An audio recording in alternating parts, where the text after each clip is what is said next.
Sie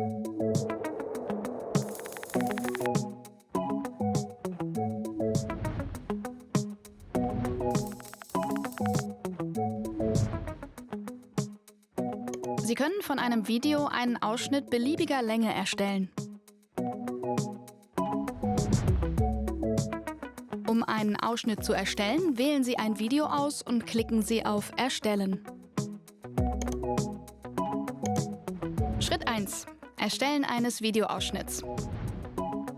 Sie können Anfang und Ende Ihres Ausschnitts durch Verschieben der eckigen Klammern oder die Eingabe der entsprechenden Timecodes festlegen. Schritt 2. Ergänzen des Videoausschnitts, falls gewünscht.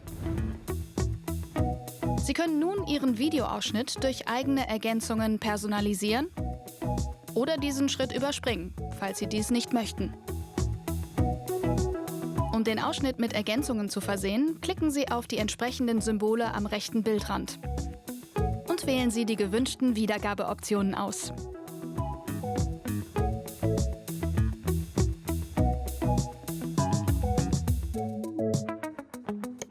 Vergessen Sie nicht, das Mikrofon Ihres Computers einzuschalten, falls Sie Ihre eigene Stimme aufnehmen möchten.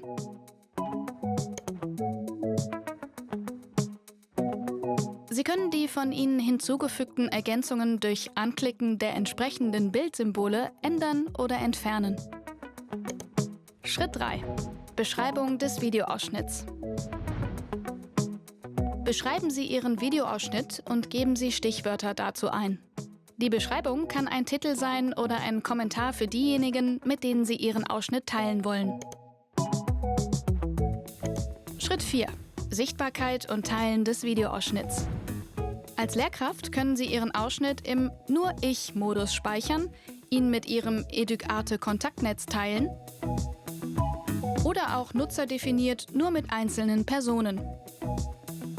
Wenn Sie öffentlich wählen, können alle Nutzer Ihren Videoausschnitt im Katalog aufrufen.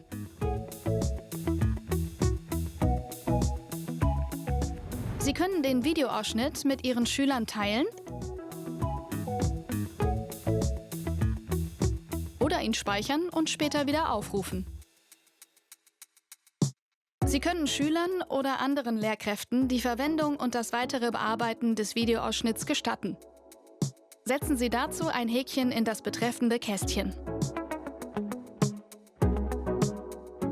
Diejenigen, mit denen Sie einen Videoausschnitt geteilt haben, können diesen über Meine Videoausschnitte in Ihrem Benutzerkonto-Menü wieder aufrufen.